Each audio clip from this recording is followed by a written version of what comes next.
What's going on, everybody? JR is back again with one important question. Are you ready for the Juggernaut? I sure hope so. Because today I have another other narrative Pokemon on my battle for you guys. This battle is going to be a Yu-Yu match from the Pokemon Online server versus a user by the name of Conspiracy. I think I'm pronouncing that correctly. Anyways, this was a Yu-Yu match, so, you know, one of my favorite tiers, I want to say. You know, my two favorite are obviously UU and RU/LU. This was a close match, but I want to talk briefly about this and about two things regarding this match. Number one, this is funny. Right before I played this guy, I ended up playing a user with the exact same team as him. And it was really creepy because I knew it wasn't the same user I played twice because I checked the names. The guy I played before was someone completely different. So I found it really weird when I played this guy. It was really strange, but it still wound up being a very good match. It didn't really affect anything, because his team was actually different in terms of the move sets. So I was, fine with how things. I was fine with the whole situation. However, I briefly want to talk about the teams just because of the fact that I kind of want to do a brief team analysis. Even though you guys can't see the team preview, I figured I'd talk about it. As you can see in the description, my opponent is running a sand team, and a sand team is kind of annoying to deal with on the special attack side just because it sets up the sand. Just because when they set up the sand, that's what it does. Thinking about it, I just know I'm going to want to lead off with my Swampert just because it has the waterfall. It can do some nice damage to his to his ground types, and it's physically offensive. It's a physically defensive set, but it also carries physically offensive physical attacks, so Sand Boost won't help in that regard. I think my main concern is just his Cacturne, which I know will have the Sucker Punch, his Alakazam, which could potentially sweep my team, and his Stoutland, because of the fact that it has Sand Rush and it can be very deadly under the right circumstances. Okay, so let's not waste any more time. Let's get on to the match. So without further ado. Alright, so I'm going to be leading off with my Swampert, as I said. He's going to be leading off with Hippowdon. Immediately, I just want to set up the rocks without over-predicting or anything like that. He makes a good play, though, predicting that, and just goes straight into Alakazam, just assuming I'm not going to attack. I know this thing's probably going to carry the Grass Knot or the Energy Ball, so knowing this, predicting that move, I'm going to switch into my Metagross, who is going to take it alright. Honestly, I didn't expect it to take so much damage from a resisted hit. Now he goes for the Focus Blast, and I live on 2% HP, which is really nice because I'm going to be able to set up an Agility and then go for the Meteor Mash to take him out. However, because I am Life Orb, the recoil is going to take me out, so it is a double down. But I'm totally fine with that because that Alakazam could have really dismembered my team, and Metagross isn't going to be all that helpful given that it's weak to ground attacks, which are definitely a big part of his team. Now I'm going to go into my Honchkrow, my Big Hat, but he goes into Stoutland. I do not want to have to put up with this thing, so I'm just going to go into Swampert to take hits from this like a champ. I see now that it's Life Orbed, which is definitely going to be important later on.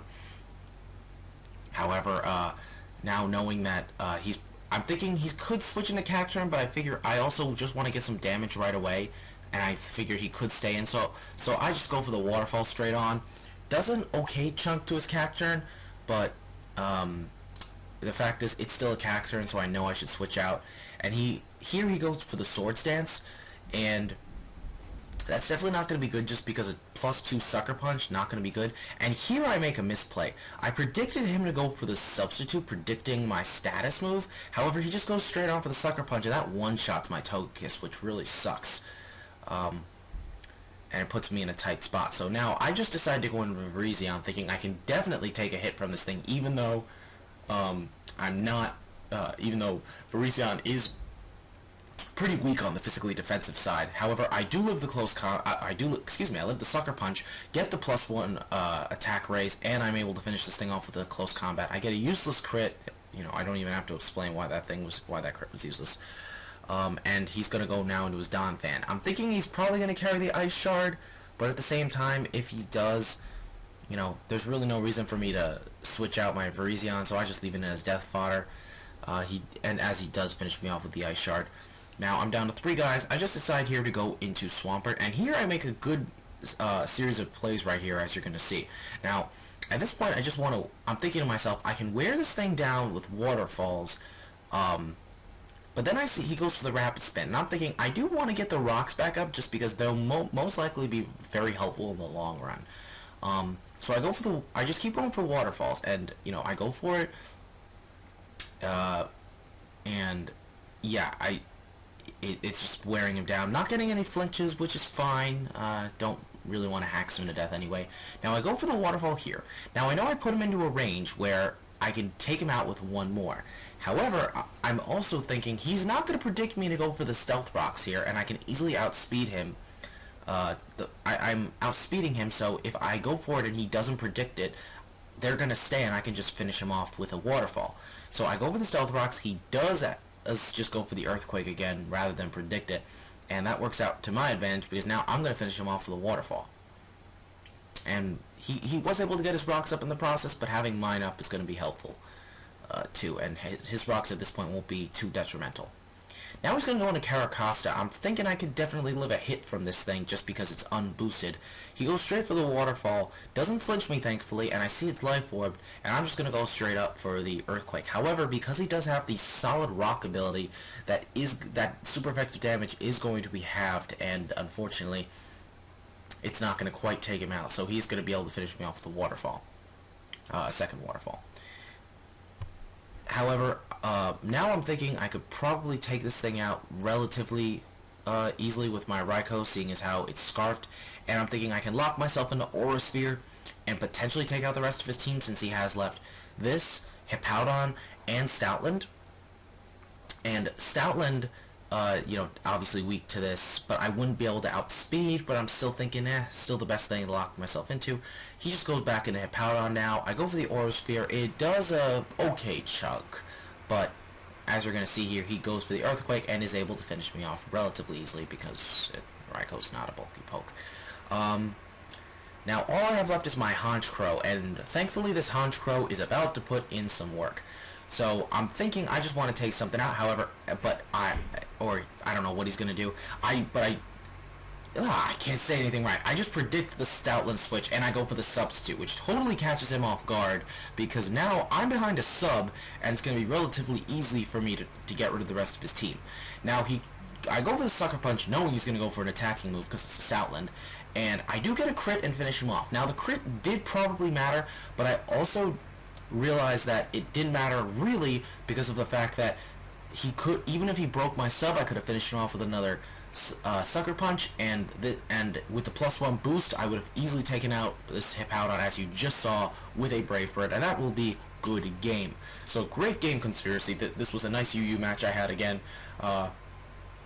Pretty close, kind of short, but you know, it was still a good match. Really back and forth. I will try to get more battles to you guys. I wanted to just quickly apologize to you for the lack of uploads over the past few days. I meant to get an upload or two done, just didn't happen. I should have an upload tomorrow, probably. At least that's my plan. I gotta get some battles in now so I can have some good content for you tomorrow. Just check through things, see if I have anything good backed up. Otherwise, that's pretty much it. I guess I'm just gonna leave a common question of the day for this vid, which is gonna be, name your favorite Pokemon in each of the respective tiers right now, and you can go by Smongon or Pokemon Online. It's completely up to you. To answer that, I guess I'll go quickly with this. I want to say, and I'm gonna say Ubers, even though I don't play it. My favorite poke is probably Zekrom. OU, I want to say Conkeldurr. Probably, yeah, probably Conkeldurr. UU, it's a toss-up. I'd probably say Golurk at this point. RU, definitely Sceptile right now. And NU, Use a tough choice, actually. I guess NU, I'd probably say Gardevoir. It's definitely an underrated poke in that tier. But yeah, that's it for me, guys. Hope y'all enjoyed. Oh, and remember, subscribe to Poke Showtime. I'm hopefully gonna have a video uploaded on that channel relatively soon. So, peace out, guys.